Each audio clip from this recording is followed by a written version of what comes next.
ओम तत्सत। जिज्ञासु मित्रों, बहुत बहुत अभिनंदन है दिव्य सृजन में आप सभी का। और आज जिस विषय पे हम चर्चा करने वाले हैं वह विषय है, क्या मृत्यु का भय होना चाहिए?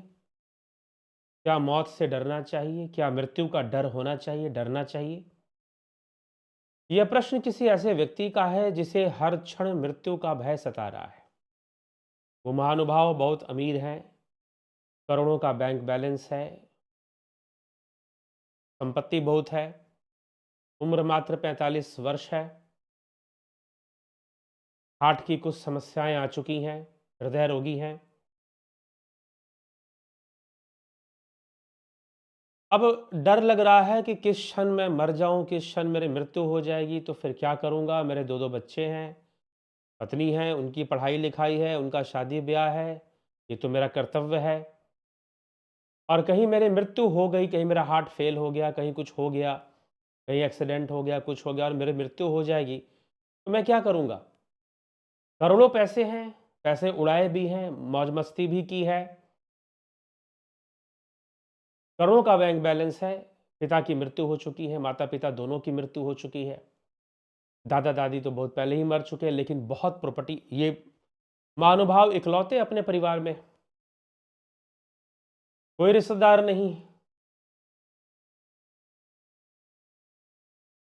तो अकेले हैं, सारा जो सारी जो प्रॉपर्टी है, सारी जो दौलत है, वो उनके हाथ में है, उनके उनके पास है, लेकिन उसका उपभोग भी नहीं कर पाएँगे अगर उम्र ना रही, जीवन ना रहा और अगर मृत्यु आ गई।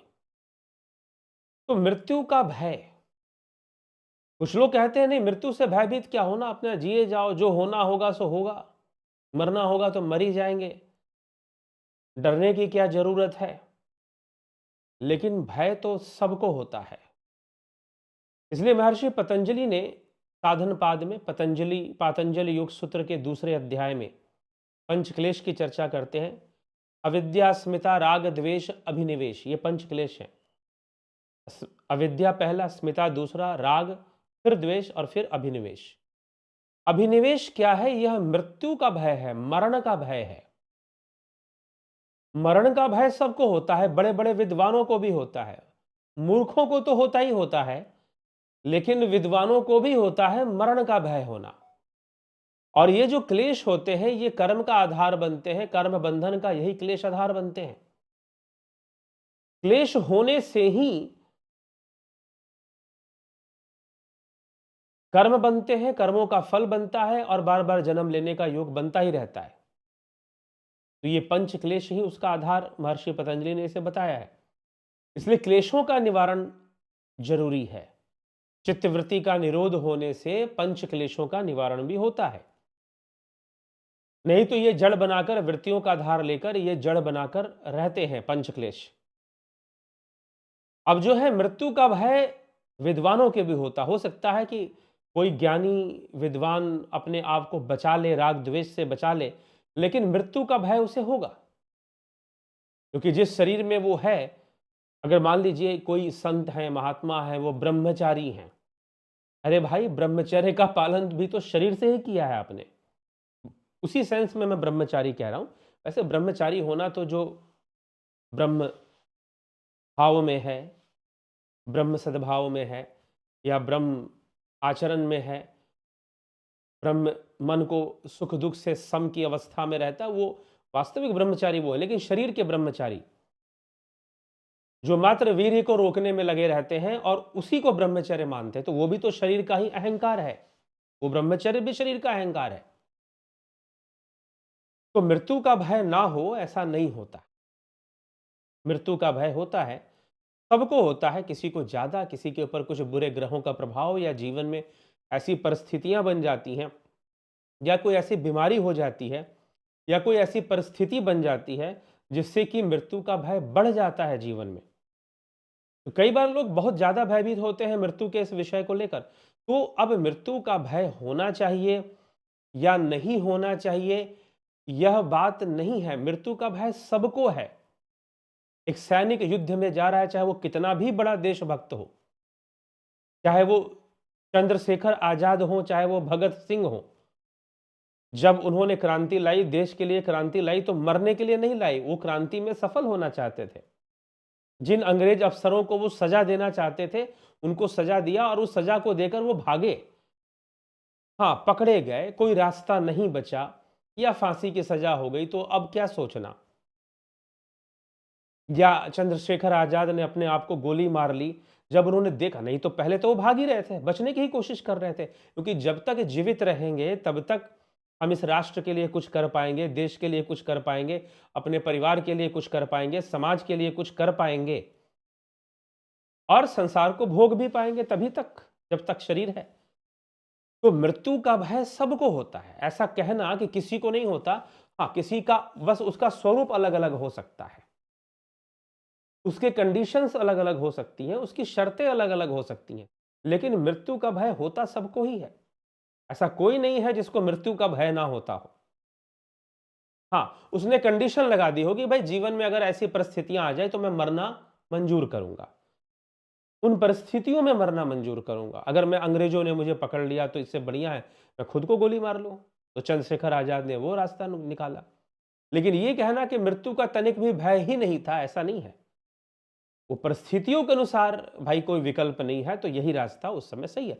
आज भी ऐसे लोग हैं जो इतनी बीमारियों से जूझते हैं, अंत में परेशान होकर वो ये भी कह देते हैं कि मैं शरीर छोड़ना चाहता हूं, मुझे इच्छा मृत्यु का परमिशन वो सरकार से मांगते हैं फिर कि मुझे इच्छा मृत्यु की आज्ञा दी जाए।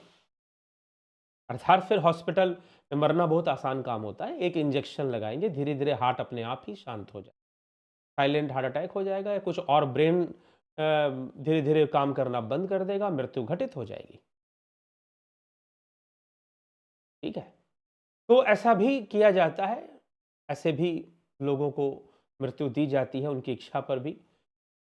तो मृत्यु का भय परिस्थितियों के अनुकूल, जब परिस्थितियां हमारे अनुकूल नहीं होती हैं तो कई बार व्यक्ति स्वयं ही मृत्यु को स्वीकार करने के लिए तैयार हो जाता है, चाहे वो आत्महत्या के रूप में करे।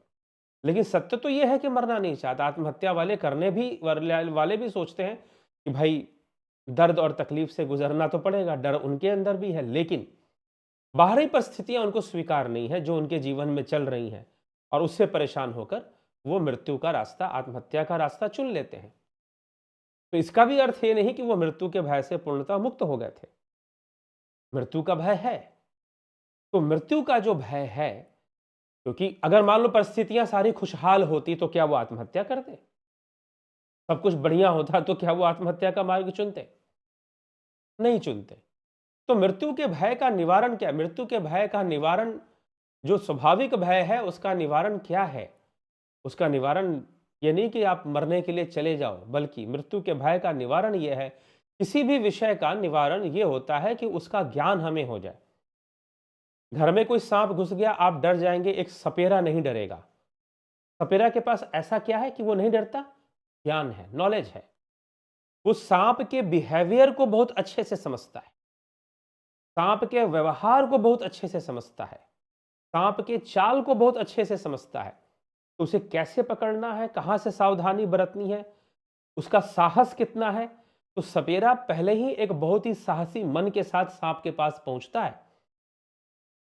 कि भाई मैं तो सांप के बारे में जानता हूं, ये कहां कहां से क्या क्या कर सकता है, किस तरह की हरकतें कर सकता है, इसकी सीमाएं क्या है, कितना साहस दिखा सकता है, सपेरे को पता होता है। तो नॉलेज। तो जितना हम जीवन को समझेंगे, जितना हम मृत्यु को समझेंगे, उतना जीवन को समझेंगे। तो जितना हम मृत्यु को समझेंगे कि मृत्यु वास्तव में है क्या, और मृत्यु का दर्द, मृत्यु का जो कष्ट है वो क्यों है, क्योंकि हमारी आसक्ति उन विषयों में है जो मृत्यु के समय नष्ट होने वाली हैं, जैसे कि ये शरीर और शरीर से जुड़ी हुई इंद्रियां, ये सब नष्ट होने वाली हैं, और साथ ही साथ शरीर के आधार पर बने हुए रिश्ते। शरीर के नष्ट हो जाने पर जो लोग कहते हैं कि अब तो रिश्ता टूट गया, अब तो हमारे माता नहीं रहे, अब तो हमारे पिता नहीं रहे, अब तो भाई बहन नहीं रहे, क्योंकि उनकी मृत्यु हो गई, अर्थात रिश्ता टूट गया। वैसे रिश्तों का आधार शरीर नहीं, कर्म था, लेकिन शरीर मिटा, कर्म के आधार पर मिटा और मृत्यु घटित हुई। मृत्यु जब घटित हुई तो फिर क्या हुआ? शरीर का आधार नहीं रहा तो शरीर के आधार पर जो कुछ भी था, धन दौलत जायदाद प्रॉपर्टी, उन सब से हमारा संबंध टूटता है। यद्यपि मृत्यु के बाद भी मुक्ति या मोक्ष हो गई ऐसा तो नहीं है, लेकिन तकलीफ बहुत है जीव को, क्योंकि उसका छूट गया कुछ।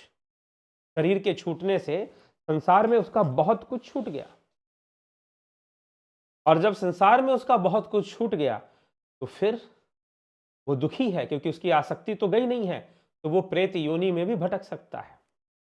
अनेक योनियों में आसक्ति के कारण और जन्म लेगा। जो नैसर्गिक कुछ आसक्तियां हैं, जो बेसिक इंस्टिंक्ट हैं, नेचुरल हैं, आहार निद्रा भय मैथुन, इनके कारण तो वो दूसरे योनियों में चला जाएगा। लेकिन अगर इसी जन्म में इसी में कोई रिश्ता, कोई स्थान, जमीन जायदाद, मकान, रुपया, पैसा और संतानें या रिश्ते नाते, उनसे अत्यधिक आसक्ति हो गई, तो भी जीव की मुक्ति नहीं होती है, वो प्रेत योनि में भटकने के लिए विवश हो सकता है। तो मृत्यु का जो कष्ट है शारीरिक रूप से और मानसिक रूप से भी, उसका उसका समाधान क्या है? उसका समाधान ये नहीं है कि आप मृत्यु से भागिए, बल्कि आप संसार की नश्वरता का सामना करिए, क्योंकि संसार नश्वर है, संसार में चीजें स्थिर नहीं है।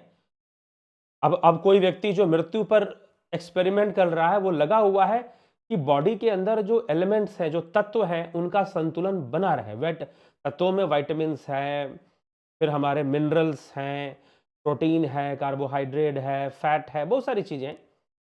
इनका संतुलन अगर बॉडी में बना रहे, शरीर में, तो आदमी बूढ़ा नहीं होगा, मृत्यु को ही क्यों प्राप्त होगा। हालांकि मरने के बहुत सारे कारण हो सकते हैं, जरूरी नहीं कि आदमी बीमार पड़कर ही मृत्यु को प्राप्त करे, अनेकों कारणों से उसकी मृत्यु हो सकती है। तो मुख्य रूप से क्योंकि संसार परिवर्तनशील है, परिवर्तनशीलता ही इसका सत्य है। यहां सब कुछ बदल रहा है, सब कुछ परिवर्तित हो रहा है। कोई चीरजीवी हो सकता है, कोई चीरजीवी हो सकता है, लेकिन मरेगा नहीं, ऐसा नहीं हो सकता। कई लोग तो अपनी जिंदगी से बोर होकर भी मर जाते हैं, मृत्यु को प्राप्त होते हैं। कई कारण हैं। तो मृत्यु तो होगी, लेकिन सत्य क्या है कि मृत्यु के भय से बचना है, या तो इस मनुष्य के देखो दो दो दो अवस्थाएं हैं, इसके दो पोल्स हैं। बाइपोलर लाइफ है ये, ठीक है। एक तो हमारा शरीर है, इंद्रियां हैं, बाहरी जगत है, मटेरियल वर्ल्ड है, और एक हमारा स्पिरिचुअल वर्ल्ड है, हमारी आत्मा है। यह शरीर परिवर्तनशील है, आत्मा परिवर्तनशील कदापि नहीं है। यह शरीर परिवर्तनशील है, शरीर जन्म लेता है, शरीर नष्ट होता है मृत्यु के समय। आत्मा ना जन्म लेती है और ना ही नष्ट होती है, अर्थात आत्मा अजर अमर है। ना उसका जन्म होता है, अजर अमर मतलब ना उसकी मृत्यु होती है। तो वो आत्मा हमारा ही स्वरूप है, हमारा ही निज स्वरूप है। इसलिए महर्षि पतंजलि ने कहा तो दृष्टु स्वरूपे अवस्था नाम, कि चित्त वृत्तियों का निरोध कर कर तुम स्वरूप की अवस्था को प्राप्त कर लो। स्वरूप की अवस्था में स्थित हो जाओ, और वो स्वरूप अपरिवर्तनशील है, वह स्वरूप सनातन है।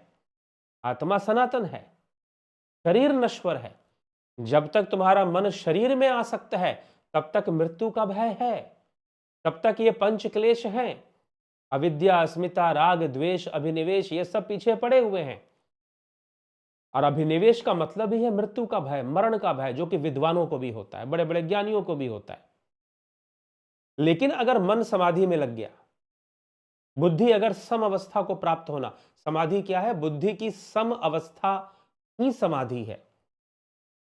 बुद्धि अगर सम अवस्था में प्राप्त हो गई, बुद्धि अगर सम अवस्था में लग गई, समाधि की प्राप्ति हो गई, तो फिर कोई भय वहां टिक नहीं सकता। क्यों? क्योंकि जो मृत्यु है, मृत्यु शरीर की होती है, आत्मा की नहीं, मन की भी नहीं। माया मोई न मन मुआ, मर मर गया शरीर, सिर्फ शरीर की। और शरीर के आधार पर रिश्ते नाते सब कुछ बने हुए, शरीर से ही तो सब देख रहे हैं ना हम लोग, इंद्रियों से ही तो हम सब देख रहे हैं, सापेक्ष देख रहे हैं, वो अलग बात है। तो सापेक्ष हम देख रहे हैं। तो मृत्यु अवश्यंभावी है, वो होगी, लेकिन भय ऐसे दूर नहीं होगा जब तक आत्मज्ञान नहीं होगा। इन क्लेशों के निवारण का एक ही उपाय है, चित्तवृत्ति का निरोध, स्वरूप की उपलब्धि, स्वरूप का ज्ञान हो जाना, स्वरूप की अवस्था का प्राप्त हो जाना। यही क्लेशों का निवारण है, दूसरा कोई निवारण नहीं है। अगर आप पंच क्लेशों से मुक्त होना चाहते हैं तो पंच क्लेशों में पांचवा क्लेश अभिनिवेश है, अर्थात मरण का भय होना। ठीक है, तो मैं यहां पर कोई मोटिवेशनल स्पीकर नहीं हूं कि आपको हवा भरूंगा कि नहीं मौत से डरना मत, लड़ जाना। ठीक है, जहां लड़ना है वहां लड़ना ही चाहिए, नहीं डरना चाहिए, लेकिन मृत्यु का विज्ञान क्या है यह समझना जरूरी है। मृत्यु में हमारी जो पर्सनालिटी है, जो असेंबल्ड पर्सनालिटी है, इसमें हमारा स्थूल शरीर है, सूक्ष्म शरीर है, कारण शरीर है, आत्मा है, चेतना की शक्ति है, उन सब में मात्र यह फिजिकल बॉडी डिस्ट्रॉय होगा। और फिजिकल बॉडी के कारण जितने रिलेशंस हैं, फिजिकल बॉडी के कारण, अरे भाई पैसों का उपयोग भी इस फिजिकल बॉडी में ही है। ठीक है, तो यही तक है। तो मृत्यु के भय, मृत्यु तो आएगी, चाहे आप कितना भी स्वास्थ्य को मेंटेन कर लो, कितना भी हेल्थ का ध्यान रख लो, मृत्यु तो आती है। तो मृत्यु के भय का निवारण यह नहीं है कि हम बहुत कुछ करें, बल्कि हम सत्य को जाने। मृत्यु का सत्य क्या है? मृत्यु एक संक्रांति है, मृत्यु एक परिवर्तन काल है, एक फेज से दूसरे फेज में जाने के लिए।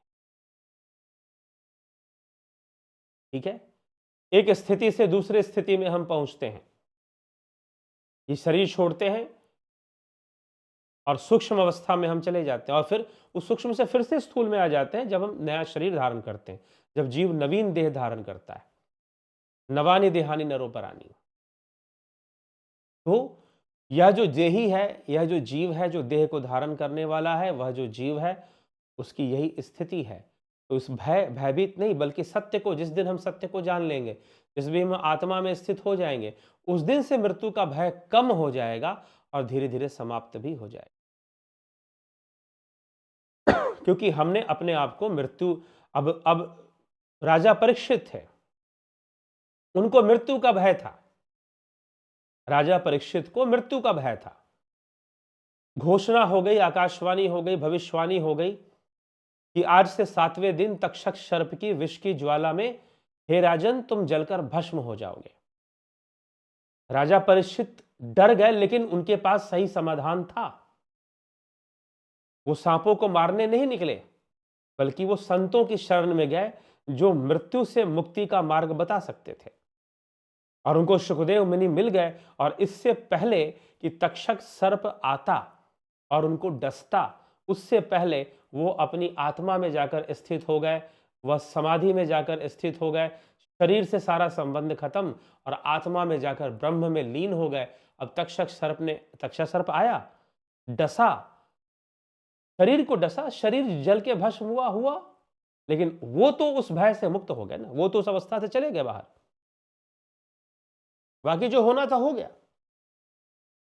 तो इसीलिए मृत्यु के भय का यह निवारण नहीं है कि आप डरते रहें, भागते रहें, परेशान होते रहें, बल्कि मृत्यु के भय का निवारण यह है कि आप उस शाश्वत, मृत्यु किसकी हो रही है, परिवर्तन स्थूल जगत में आ रहा है, ऐन्द्रिक जगत में आ रहा है, सेंसरी वर्ल्ड में चेंजेस हो रही हैं, लेकिन वह कॉन्शियसनेस, प्योर कॉन्शियसनेस, वह आत्मा, वह परिवर्तनशील नहीं है, वो अपरिवर्तनशील, नेवर चेंजिंग है। वो this world is ever changing, world ever changing है, वो नेवर चेंजिंग है। तो वो जो आत्मा है उसको जान लो, उसमें अपने मन को स्थित कर दो, सारा भय अपने आप खत्म हो जाएगा। ना मृत्यु की पीड़ा रहेगी, ना दर्द रहेगा, बल्कि आनंद रहेगा, आत्मा में स्थिति बन जाएगी। तो यह होना जरूरी है, इसलिए मृत्यु से डरिए मत, उसका समाधान है। इसलिए वेदों में भी एक बहुत अच्छी बात कही गई है, वेदाहमेतम पुरखम महांतम आदित्य वर्णंतम सप्रस्तात् तमेव विदित्वाति अमृत्युमेति नान्य पंथा विदते यनाय। अर्थात वेदाहमेतम पुरखम महांतम, वेदों में वर्णित वह महापुरुष, वह पुरुष, पुरुष किसे कहते हैं? सांख्य शास्त्र पढ़ा है आपने, सांख्य दर्शन में पुरुष और प्रकृति, पुरुष मतलब चेतना, आत्मा, आत्मा को ही पुरुष कहा गया। वेदों में वर्णित जो पुरुष तत्व है, चेतन तत्व है, वेदाहमेतम पुरुषम महांतम आदित्य वर्णन, वह आदित्य के समान प्रकाशमान वह चेतन तत्व अधिष्ठाता है, वह अधिष्ठाता है। उसको जान लो, तमेव विदितवाति, उसको जान लो। उसको जान लेने से क्या होगा? अमृत्युमेति। वेदाहमेतम पुरुषम महांतम आदित्य वर्णन तमसा परस्तात् तमेव विदितवाति अमृत्युमेति। नान्य पंथा विदिते यनाय। दूसरा कोई पंथ नहीं है, दूसरा कोई मार्ग नहीं है, मृत्यु रूपी समस्या का कोई दूसरा समाधान नहीं है। अमृत्युमेति, उनको मृत्यु व्याप्त नहीं कर सकती, उनको मृत्यु नहीं होती। दूसरा कोई अन्य रास्ता नहीं है, अन्य ज्ञान नहीं है। इसलिए तुम उस आत्मज्ञान के मार्ग पर चलो, उस पुरुष तत्व को जानने के मार्ग पर चलो। जिस दिन तुमने उसको जान लिया और उसमें स्थित हो गए, तो फिर उसे मृत्यु व्याप्त नहीं हो सकती, उसे मृत्यु परेशान नहीं कर सकती, उसको जन्म मरण के चक्कर में भी नहीं फंसा सकती। नहीं तो मृत्यु ही जन्म मरण के चक्कर में फंसाती है। ठीक है, तो मृत्यु उसे जन्म मरण के बल्कि वो मुक्त हो जाता है, वो मोक्ष को प्राप्त कर लेता है, वह चेतना में लीन हो जाता है। तो इस तरह से हमें बातों को समझ,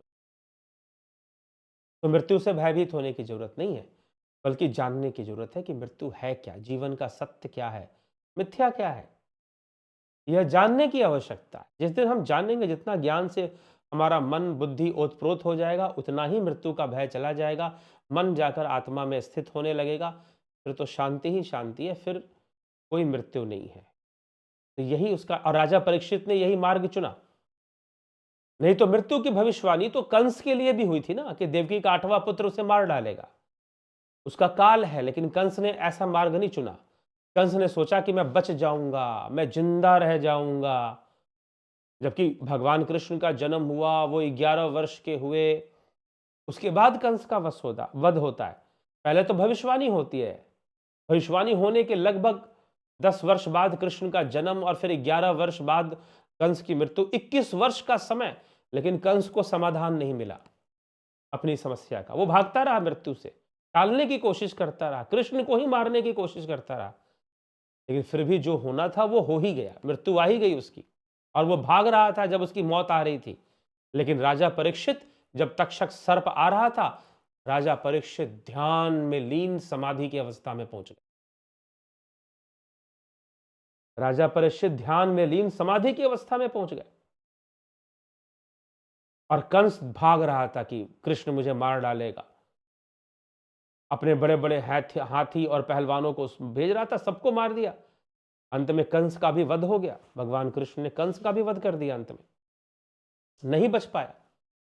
लेकिन राजा परीक्षित ने कौन सा मार्ग चुना? साधना का मार्ग, आत्मा में लीन होने का मार्ग, मोक्ष का मार्ग चुन लिया, और वो ऋषियों के बताए हुए मार्ग पर चलकर ध्यान की अवस्था में बैठ गए, लीन हो गए।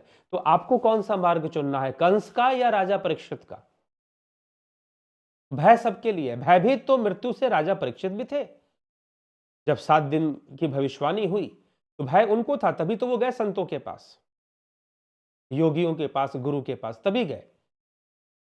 तो ये बात हमें समझनी है, मृत्यु के भय, जब तक हम आत्मज्ञान ध्यान साधना के मार्ग पर सफल नहीं होंगे, तब तक मृत्यु का भय नहीं जाने वाला। बस यही सूक्ष्म बात मैं समझाऊंगा। इसलिए ध्यान योग ऑनलाइन कोर्स ध्यान योग का इसीलिए चलाया जाता है, ताकि लोगों को सहज ज्ञान प्राप्त हो और वो अपने जीवन को सुंदर बना सके और मृत्यु के भय से भी मुक्त हो सके। स्वर योग का भी कोर्स होता है। ध्यान योग का कोर्स प्रत्येक महीने 20 तारीख से शुरू हो जाता है। नहीं तो आप अगर वेबसाइट से, हमारे वेबसाइट का QR कोड यहाँ दिया हुआ है, वेबसाइट से आप ज्वाइन करना चाहते हैं तो सीधा वेबसाइट से भी आप ज्वाइन कर सकते हैं हमारे मेडिटेशन ध्यान योग का कोर्स। ठीक है, आप ज्वाइन कर लाभान्वित हो सकते हैं। तो ध्यान योग आपको ये इंद्रियों से हटकर आत्मा में स्थित होने का मार्ग है। ध्यान योग इंद्रियों, शरीर के इंद्रियों में हम फंसे हुए हैं, शरीर की अनुभूतियों में फंसे हुए हैं। इस शरीर की इंद्रिय अनुभूतियों से हटकर परा अनुभूतियों को प्राप्त करते हुए, ट्रांसेंडेंटल एक्सपीरियंसेस को प्राप्त करते हुए हम आत्मा में शून्य, मन की शून्य अवस्था में जाना, आत्मा में लीन होना, यह ध्यान योग का मार्ग है। इसकी प्रैक्टिस, इसका अभ्यास हमें करना पड़ता है। अरे हम संसार में हमें कुछ अगर धन कमाना है तो हम पढ़ाई करते हैं ना।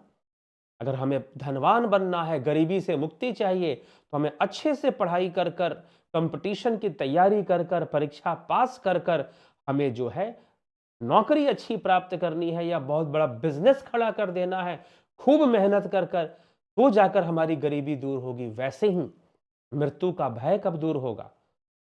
उसके लिए भी तो कुछ करना पड़ेगा ना। उस परमार्थ के लिए बहुत कुछ करना पड़ेगा।